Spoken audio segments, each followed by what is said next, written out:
Hello दोस्तों, कैसे हो आप लोग। मेरा नाम सुख चपरा है। मेरी यूपी बोर्ड क्लास 12 में फर्स्ट रैंक आई थी और ये मेरा नया यूट्यूब चैनल है जिसमें आप सभी का स्वागत है।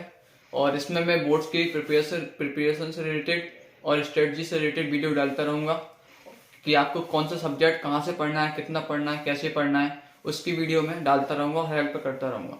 तो यूपी बोर्ड में जितने सब्जेक्ट हैं तो स्टार्ट करता हूँ मैं हिंदी सब्जेक्ट से, जो कि आपका आर्ट स्ट्रीम हो, चाहे कॉमर्स स्ट्रीम हो या साइंस स्ट्रीम हो, तीनों में कॉमन है।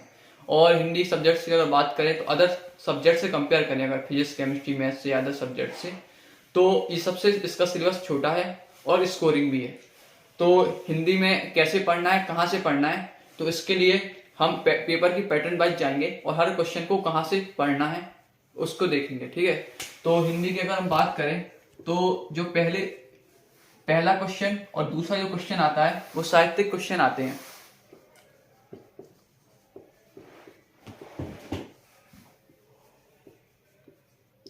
जिसमें से पहला क्वेश्चन आता है गद्य के क्वेश्चन आते हैं 5 और 5 आते हैं पद्य के, और ये 10 क्वेश्चन एमसीक्यू होते हैं। ठीक है, तो जो 10 क्वेश्चन एमसीक्यू होते हैं तो आपको किससे पढ़ना है, कहां से पढ़ना है, तो आप जो है कोई भी क्वेश्चन बैंक ले लीजिए या मॉडल पेपर ले लीजिए। ठीक है, उसमें आपको 300 गद्य के लगभग और 300 पद्य के क्वेश्चन मिल जाएंगे। ठीक है, एमसीक्यू, उसका आप 10 से 15 बार जितना ज्यादा से ज्यादा रिवीजन कर सको करिए। ठीक है, इसके अलावा आप अगर देखेंगे तो मॉडल पेपर के स्टार्टिंग में 2-3 पेज में जो इंडेक्स होता है, मतलब उसमें जैसे अगर हम पद्य की बात करें, जैसे आदि काल हुआ, भक्ति काल हुआ, तो इन सब के बारे में लिखा रहता है कि इसके प्रमुख कवि कौन थे। ठीक है, इस काल की विशेषताएं कौन सी हैं, और तार सप्तक के बारे में, संपादित पत्रिकाओं के बारे में, इन सब के बारे में थ्योरिकल लिखा रहता है। तो उसको ही जरूर पढ़ लीजिएगा, क्योंकि कभी कभी उससे 1-2 क्वेश्चन आ जाते हैं जो आपके एमसीक्यू में इनमें नहीं होते हैं। ठीक है, इसके अलावा आप बुक में जो आपके 100 क्वेश्चन है उनकी प्रैक्टिस कर लीजिए।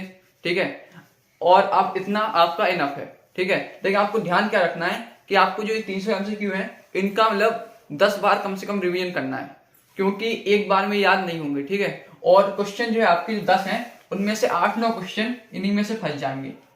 ठीक है, तो आपको पढ़ना कहाँ से, कोई भी मॉडल पेपर और बुक से जो उनके एमसीक्यू हो उनको आपको लगाने हैं, 10 से 15 बार रिवीजन करना है। ठीक है, इसके अलावा जो स्टार्टिंग के 2-3 पेज इंडेक्स होते हैं जिसमें काल के बारे में, ठीक है, भारतीय युग हुआ, जैसे द्विवेदी युग हुआ, इन सब के बारे में, जो प्रमुख कवि हैं उनके बारे में और उनके काल की विशेषताएं के बारे में, उन सब के बारे में आपको इंडेक्स थ्योरिकल पढ़ लेना है, संपादित पत्रिकाओं के बारे में। ठीक है, और आपको एमसीक्यू जितना ज्यादा रिवीजन हो सके उतना करना है। इसके अलावा अगर आप देखेंगे मॉडल पेपर में तो एमसीक्यू के पहले एक वो होता है जिसमें जो आपके जो चैप्टर में पार्ट हैं, जैसे गद्य में आपके 5 पार्ट हैं या पद्य में 7 पार्ट हैं, तो उन पार्ट के जितने भी लेखक या कवि हैं उनसे रिलेटेड रचनाएं और उनकी विधाएं होती हैं। ठीक है, तो वो एक मतलब एक टेबल टाइप की होती है। अगर आप देखेंगे तो जितनी जैसे आपके जो कवि हैं, जैसे 5 कवि हैं तो उनकी जो रचनाएं हैं सारी, ठीक है, उनके बारे में होगा, क्योंकि ज्यादातर जो क्वेश्चन आने के चांसेस हैं वो इन्हीं लेखकों से रिलेटेड, इन्हीं रचनाओं से रिलेटेड होते हैं, क्योंकि वो आपके सिलेबस में भी हैं, गद्य में और पद्य में, तो उनका रिवीजन जरूर अच्छे से कर लीजिएगा। ठीक है, इसके अलावा जो 10 एमसीक्यू आते हैं वो किस टाइप के आते हैं वो थोड़ा देख लेते हैं।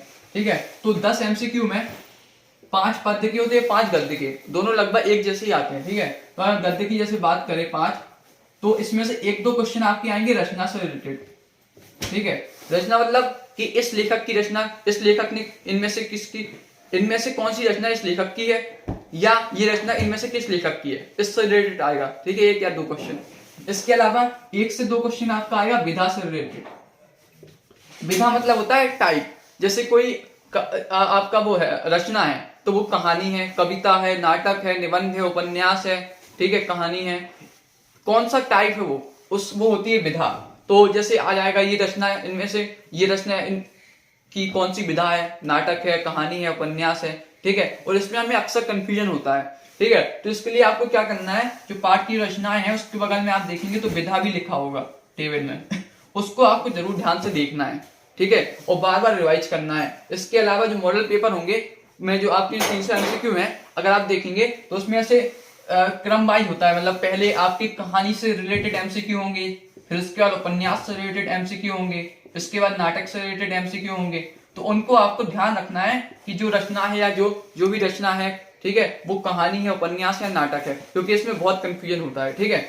इसके अलावा आपका जो एक क्वेश्चन है वो या तो आपका ऐसे पूछ लेता है कि पहला नाटक की रचना किसने की थी, पहले उपन्यास की रचना किसने की थी, पहली कहानी कौन सी है, या फिर वो आपका तार सप्तक है, पद्य में तार सप्तक है तो उससे रिलेटेड क्वेश्चन पूछ लेगा, या संपादित पत्रिकाओं से रिलेटेड क्वेश्चन पूछ लेता है, या कभी कभी एक क्वेश्चन ऐसे मतलब कवि या लेखक के बारे में पूछ लेता है जो हमने नॉर्मली नाम नहीं सुना होगा, जैसे जो फेमस कवि हैं जैसे जयशंकर प्रसाद हुए, ठीक है, हजारी प्रसाद द्विवेदी हुए, धर्मवीर भारती हुए, तो ये सब फेमस हैं। लेकिन कभी कभी ऐसे एक दो क्वेश्चन पूछ लेता है, कभी ऐसे लेखक के बारे में पूछ लेता है जो हमने नॉर्मली नहीं पढ़ा, या फिर हम उतनी गंभीरता से उतनी सीरियसली नहीं पढ़ते, ठीक है।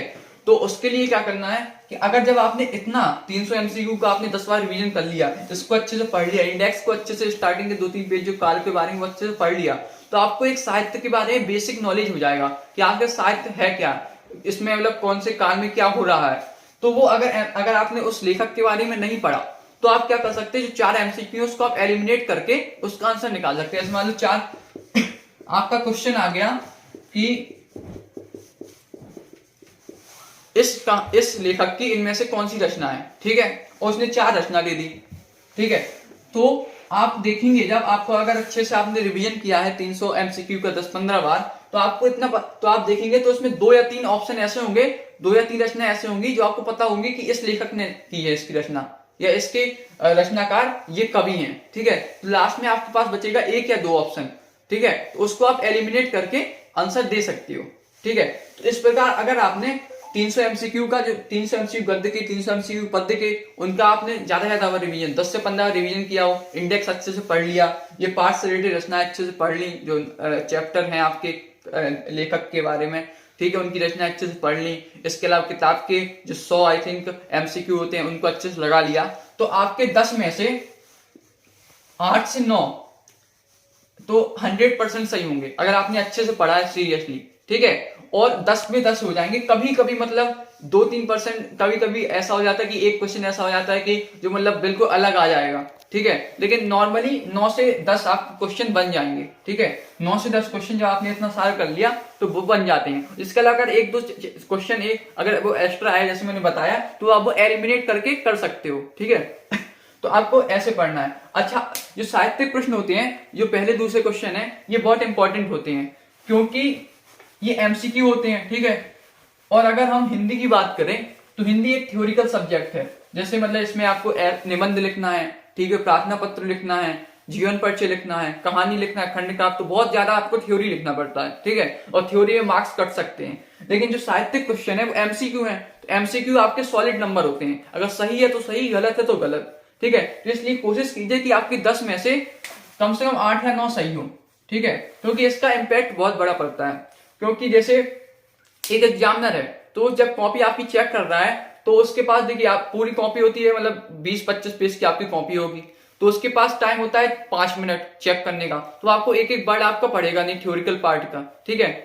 तो अगर आपने स्टार्टिंग में जो साहित्यिक क्वेश्चन है वो अगर आपने मान लो 9 सही कर लिए, ठीक है, तो एक जो एग्जामिनर के मन में एक माइंडसेट बन जाएगा कि हाँ ये अच्छी बच्ची की कॉपी है, जब आगे आपके जीवन परिचय वाले पार्ट है उसको वो अच्छे से चेक करेगा तो आपको नंबर अच्छे मिलेंगे। लेकिन अगर मान लो यहीं पे आपने 10 में से 6 या 7 गलत कर दिए, ठीक है, तो फिर एग्जामिनर वो आपकी कॉपी, अगर आपने भले ही जीवन परिचय आगे बहुत अच्छे से लिखा हो, पूरा कंटेंट अच्छे से लिखा हो, लेकिन उतने अच्छे नंबर नहीं मिलेंगे। इसलिए साहित्यिक क्वेश्चन में आपको सबसे ज्यादा ध्यान देना है। अगर मैं हिंदी पूरी सिलेबस की बात करूं तो साहित्यिक क्वेश्चन सबसे इंपॉर्टेंट है, ठीक है, इसमें आपको सबसे ज्यादा ध्यान देना है, ठीक है। और एमसीक्यू जितनी ज्यादा प्रैक्टिस कर सकते हो करिए, ओके।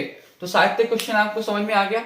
अगर इससे रिलेटेड कोई डाउट हो तो आप कमेंट सेक्शन में पूछ सकते हो, ठीक है। और इसके आगे क्वेश्चन गद्यांश, पद्यांश, जीवन परिचय से रिलेटेड कि आपको कहाँ से पढ़ना है, कितना पढ़ना है, वो उसके लिए जल्दी वीडियो अपलोड होगा, ठीक है। तब तक के लिए अगर आपको ये वीडियो पसंद आई हो तो लाइक कीजिए, कोई भी डाउट्स हो तो कमेंट कीजिए और अपने दोस्तों के साथ शेयर कीजिए। Thank you very much.